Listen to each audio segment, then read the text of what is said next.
सुखदेव मुनि कह राजा अब आपको भी जाना पड़ेगा। तो परीक्षित महाराज अब जाने लगे। तो परीक्षित महाराज ने कहा महाराज हाँ धन्य धन्य तुम अवकर नरेशा।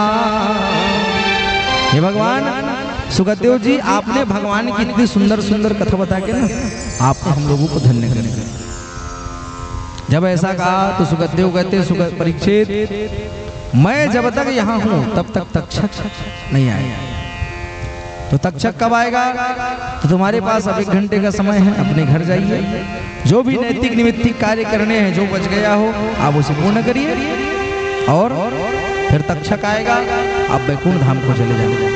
आपको डरने की आवश्यकता नहीं है। सुखदेव कहे जो 7 दिन भागवत सुन लेता है उसकी कभी अधोगति नहीं होती। आज परीक्षित जो है वहां से चला, सुखदेव महाराज वैकुंठ धाम को चले जाते हैं और राजा परीक्षित अपने घर को आ जाते हैं। अब अपने घर पर आया, परीक्षित का बेटा है जिसका नाम है जन्मेजय। जन्मेजय ने बहुत टाइट सुरक्षा किया है। क्यों सुरक्षा किया है? कहीं पर भी सांप दिखे तो मार दो। तो क्या किसी का मृत्यु को रोक देगा वो? लेकिन हाँ पुत्र है तो अपने पिता को बचाने के लिए कार्य कर रहा है। तो उसने क्या किया, जहां पर परीक्षित बैठा था वहां कांच लगाया और चारों तरफ 1 नहीं 2 नहीं 3 सैनिक व्यवस्था बना करके रखे हैं। आदेश दिया है जहां भी छोटा मोटा कोई सा भी सर्प दिखे उसको फन को कुचल कर मार देना है। आज अब तक्षक को आदेश मिला है 7वां दिन जाना है। अब तक्षक समय होने वाला है, 7 दिन पूरा होने वाला है। तक्षक नाग ने क्या किया, वहां से जाने के लिए अपनी तैयारी शुरू की। तक्षक जैसे रास्ते में जा रहा था वहीं पर एक कश्यप नाम के ब्राह्मण मिलते हैं और कश्यप नाम का ब्राह्मण और तक्षक का भेंट हो जाता है। तो तक्षक मुझे बताओ कश्यप ऋषि कहाँ जा रहे हैं? तो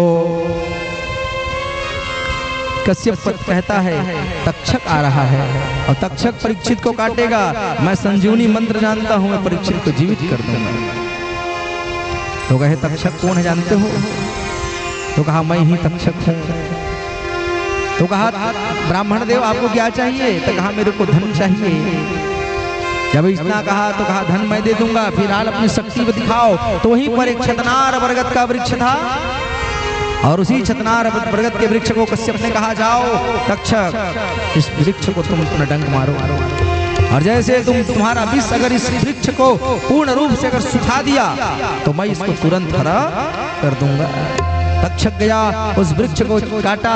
उस वृक्ष को काटने से वो वृक्ष जो है सूख कर उसके सारे पत्ते गिर जाते हैं। अब कश्यप गया, मंत्र का संसाधन किया और उस पेड़ पर छीता। उस पेड़ पर तुरंत नवीन पत्ते और फिर से छतनार वृक्ष जो है उत्पन्न हो जाता है। कहे महाराज आप मैं उसको काटता रहूंगा, आप जीवित करते रहेंगे, ऐसे कैसे बनेगा? तो एक काम करना, आपको धन चाहिए, धन मैं देता हूँ, आप यहाँ से चले जाओ। कश्यप को धन मिला, कश्यप चला गया। अब तक्षक ना आगे बढ़ा। तक्षक ने दूर जाकर देखा पूरा व्यवस्था बनी हुई है, सांप दिखेगा तो मार देगा। तो क्या करना है? तो तक्षक ने क्या किया, छोटा सा सूक्ष्म सा रूप बनाया। वहीं से एक व्यक्ति, अब देखो जिसको पता चल जाए तो कोई 1 घंटे में मरने वाला है तो लोग उसके लिए गिफ्ट लेके जाएंगे। कोई फूल लेके जा रहा है, हाँ कोई माला लेके जा रहा है और बहुत प्रकार के सब चीज राजा को भेंट कर रहे हैं।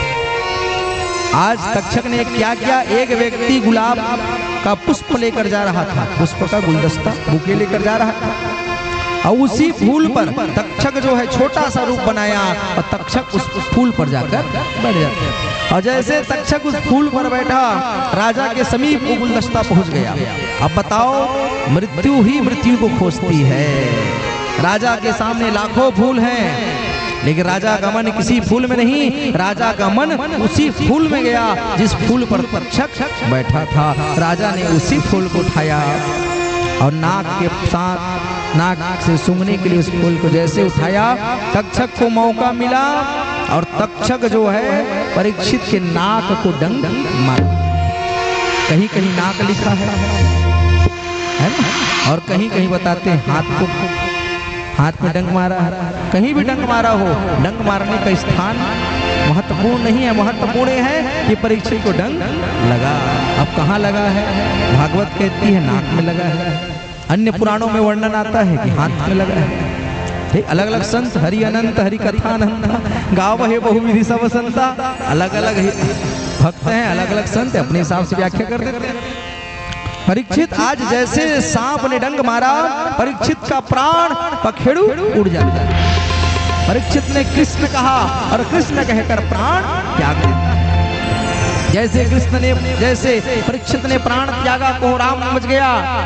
जन्मेजय दौड़ते हुए आया, कहा इतना सुंदर व्यवस्था था, इसके बाद भी आप लोग सैनिक तुम लोगों ने ध्यान नहीं दिया, मेरे पिताजी मृत हो गए।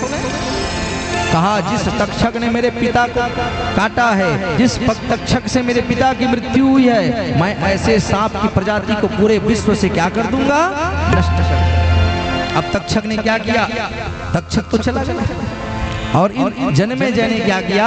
तो जन्मेजय ने सर्पमेघ यज्ञ किया, सर्पमिष्टि यज्ञ किया। ब्राह्मणों से कहा महाराज ऐसा मंत्र पढ़ो जितने सर्प हैं सारे हवन कुंड में आकर के जल जाए, और सारे जल करके क्या हो जाए, नष्ट हो जाए। आज जैसे मंत्र का उद्घोष हुआ, जितने सर्प थे, जिस सर्प की कोई गलती नहीं, निरपराध सर्प आ करके क्या होने लगे, जलने लगे। लेकिन तक्षक नहीं आया। जन्मेजय ने पूछा बताओ महाराज तक्षक आए थे क्या? तो उसने कहा नहीं, अभी तक तक्षक नहीं आया। तो कहा महाराज तक्षक कहाँ है, पता करिए। तो उसने कहा तक्षक इंद्र के सिंहासन को लपेट करके बैठा है। तो कहा ऐसा मंत्र पढ़ो इंद्र सहित तक्षक इस यज्ञ कुंड में गिर जाए। जैसे मंत्र का उद्घोष हुआ, इंद्र का सिंहासन हिलने लगा और उड़ते उड़ते जो है जन्मेजय के पास पहुंच गया। सप्तऋषि प्रकट होते हैं, त्राहिमाम राजा त्राहिमाम, हे राजन इस तक्षक को छोड़ दो। अब तूने सारे सांपों को मार दिया, तक्षक बस बचा। हाँ तो देखो इसकी कोई गलती नहीं है। गलती किसकी थी? गलती किसी की नहीं है। तुम्हारे पिता को भागवत महापुराण सुनना था और तुम्हारे पिता सुने हैं, तो तुम्हारे पिता के नाम से लाखों परीक्षित सुनेंगे। और सुनते कि नहीं सुनते? एक जन परीक्षित कथा सुने हैं। आज ही भाटा पार नगर में पता करो तो एक जगह एक कथा थोड़ी न होते, कई ठन हुआ, कई गांव में कथा चलत थे। एक साथ एक जन के परीक्षित वो टाइम में सुने हैं, अब ये टाइम में लाखों परीक्षित कथा सुनत थे। अच्छा में जितना जन बैठे हो कौन कौन परीक्षित बने का मौका मिले हाथ उठा बताओ। 1 2 3 4, तो 4-5 लोगों को परीक्षित बनने का मौका मिल गया। तो ऐसे कई परीक्षित अभी यही पढ़ते, कोई इसी पंडाल में 5 परीक्षित बैठे, कोई पूर्व परीक्षित है, पहले का परीक्षित बना है। तो देखो एक परीक्षित ने कथा सुना, उसी के कारण आज उसी के नाम से लाखों लोग कथा सुन रहे हैं। उसकी कोई गलती नहीं है। आज तक्षक को मुक्त किए, उसी तक्षक से करकोटक, कैरात, नाजा पलटू ऐसे सांपों की क्या होती है, प्रगति होती है। अब सांप तो बहुत सारे होते हैं भाई, और छत्तीसगढ़ी में जाए तो बड़ा खतरनाक नाम है ना। नाक को हम लोग कहते हैं डोमी। छत्तीसगढ़ी में रहो ना, छत्तीसगढ़ी बोलना अच्छा लगता है मेरे को। मैं अपने कथा में भी छत्तीसगढ़ी इस्तेमाल करता हूँ। एक अपनी भाषा है, अपने भाषा में शर्माता नहीं। कोई ये नहीं कहेगा छत्तीसगढ़ी बोलती, इसका मतलब नहीं कि हमारे अंदर ज्ञान नहीं। अरे भाषा ज्ञान थोड़ी तय करती है। भाषा में गर्व करिए। अच्छा छत्तीसगढ़ी में क्या बोलते हैं? कहते थे डोमी, कैरात, नाजा, पलटू, पिटपिटी, ऐसे सांपों का क्या होता है, उत्पत्ति होती है। उन्हीं तक्षक के नाम के कारण इतने सारे सांप फैलते गए और सांपों की उत्पत्ति हुई। राजा परीक्षित को ले जाने के लिए बैकुंठ धाम से रथ आता है। परीक्षित जो है बैकुंठ धाम को जाता है। बोलो परीक्षित जी महाराज की। परीक्षित बैकुंठ धाम गए, सुखदेव मुनि बैकुंठ धाम गए, भगवान बैकुंठ धाम गए। अब सब बैकुंठ धाम चले गए जी। अब सूत जी महाराज कथा को प्रारंभ करने लगे। आप लोग जितने लोग सुने होंगे, कुछ लोगों को याद होगा, और मैं तो परीक्षित जी को ही पूछूंगा क्योंकि मैं उसी को देखकर कथा कह रहा हूँ भाई, क्योंकि वो बैठे तो मैं तो कथा ये आती है। मैंने प्रथम दिन की कथा में जब कहा तो मैंने सुखदेव नहीं कहा, क्या कहा था? सूत ही कहा था। क्योंकि भागवत में जब तक सुखदेव का जन्म की कथा नहीं आएगी तो उससे पहले कथा कौन कहेगा? सूत जी महाराज। अब सुखदेव जब आएंगे तब सुखदेव कहेंगे, अब सुखदेव तो चले गए तब कौन कहेगा? सूत जी महाराज।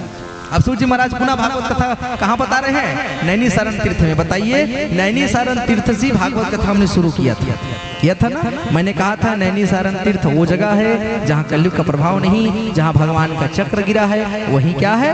नैनीसारण तीर्थ। उसी नैनीसारण तीर्थ में बैठकर सूत जी महाराज 88 ऋषि को भगवत कथा सुना रहे थे। अब फिर से सूत जी महाराज की कथा कहने लगे। अब सूत जी महाराज कहते हैं, सुनो राजन, आशीर्वाद का प्रभाव। सूत जी महाराज कहे, सुनो ऋषियों, आशीर्वाद का जीवन में इतना प्रभाव है।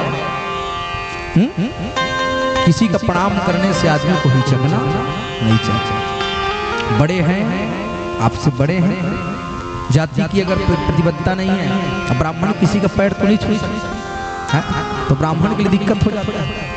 लेकिन अन्य से आशीर्वाद सबको लेना चाहिए। जितना आशीर्वाद लेंगे वो कुछ नहीं कहेगा। अगर खुश रहो भी। अगर 100 आदमी अगर आपको एक दिन बोलता है तो निश्चित है कि आप सुखी ही रहेंगे। अगर कोई कह रहा है जीते रहो तो कहीं ना कहीं सबका वचन सिद्ध होगा और आपकी आयु जो है बढ़ेगी, है ना। आशीर्वाद लेता रहना चाहिए। संत कहते हैं, सुखदेव सूत जी महाराज कहते हैं, इसी काल में एक बालक था जिसका नाम था मार्कंडे। क्या नाम था? मार्कंडे नाम के ब्राह्मण। मार्कंडे 5 साल के बालक, 5 साल के लिए भगवान उसको भेजे हैं। लेकिन उस बालक ने इतना लोगों को प्रणाम किया। किसी ने कहा जीते रहो। जब सब जीते रहो कहा तो बालक की आयु 5500 वर्ष हो जाती है। कितने वर्ष? 5500 वर्ष। भेजे थे 5 साल के लिए, रह गया 55 वर्ष। तो उम्र बढ़ जाता है किससे? आशीर्वाद लेने से। आशीर्वाद लेने से हटना नहीं चाहिए। आइए, अब भगवान चले गए तो कलयुग तो आएगा।